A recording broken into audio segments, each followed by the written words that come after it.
I remember auditioning for Nikki Caro, who at the time I thought was amazing. She's still amazing, but I had never really met a director like her before, where she was trying to break down all my acting barriers, and she was getting to the real me. So it was a great exercise for me in dropping what I thought was acting and not acting.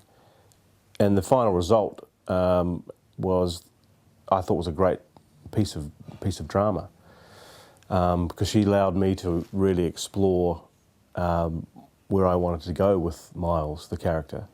And having broken down all my acting barriers, she taught me about subtlety, and so I learned a lot from that in a very short time. I loved the character, I think Neil, the character, and working with Harry, because it was completely different. For example, it was completely different than having worked with Nikki. It was less about dropping barriers, and he was just going, just try this, and he really let us just sort of improvise and see where we were going. And I guess the story of the 4 young somethings with Ian and Willa and Shimpal and Danny and myself. So, and I think once we'd realised we were making a film, it got very exciting for us all. It was less about trying to make a picture that was about the New Zealand scenery for once. You know, it was about 4 young people just trying to survive. And then he had the soundtrack. He had Flying Nun on board as well. And you know, the music of Flying Nun in the film makes it a completely different thing altogether. And it was just so, for me, it was so earthy and grounding, and the story of the baby, and of course, you know, Danielle and I had started together, so that was exciting to get to work with her again. We hadn't really worked together since we were kids.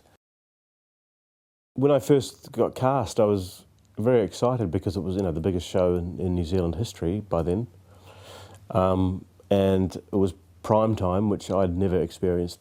I mean, I'd been acting a long time, but to do a prime time show where everybody's watching it, and knowing the celebrity that you were going to get for that short period of time, that was exciting for me. The character I was playing, he was a bad guy in a wheelchair, so for a start, the people would see me out in the street and go, "Oh, he can walk." And I still get it today, you know, you're the guy in the wheelchair. And, you know, going out in town on Friday night at 10:30 at night, 11 o'clock, where everyone's pissed, walking down the street, the amount of times that, "Hey, it's the guy in the wheelchair, where's your wheelchair?" So I had to get used to that. And then with that, you know, a lot of people, because you're on Shortland Street, thought you were fantastic and wanted autographs. And so it changes the dynamic of where you come from, where I started anyway. You know, I'm not sure I could do it all the time.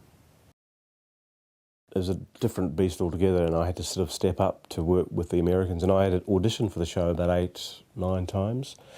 And then this character came along, and who's a punky god, right? So they asked me to read, and I did the audition, and they were going, "Yeah, okay, yeah, it's good, but we're just wanting some sort of spark. You know, this guy is." And so I thought, oh, you know what? I'm just going to drop everything, and I just went for it, and I did this crazy read, and they loved it, and they bought it, and I got the job, and it was like, shit, now I've got to do that every day.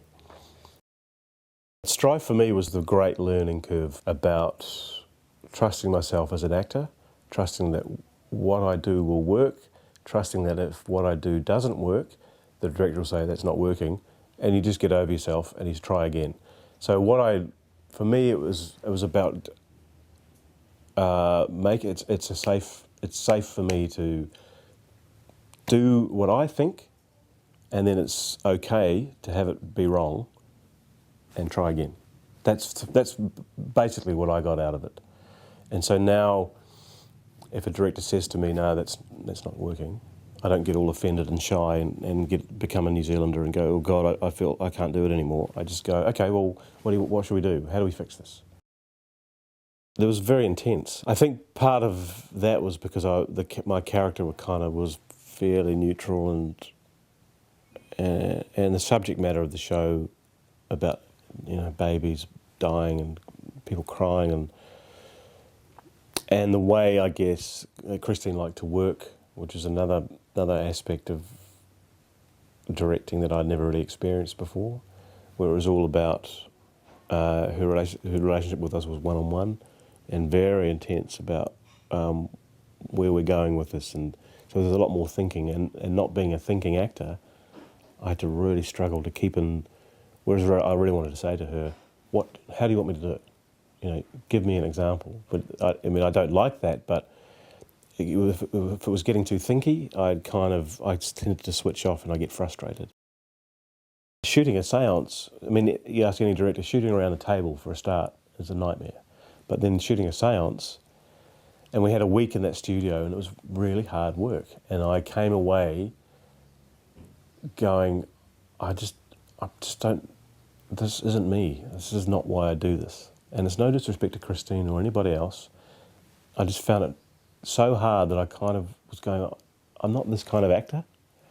So this is why once the film came out, I kind of removed myself from it, which is why I found it hard to really express how I felt about the movie. I was in America, and Taika had just sort of won all the accolades with Two Cars, One Night.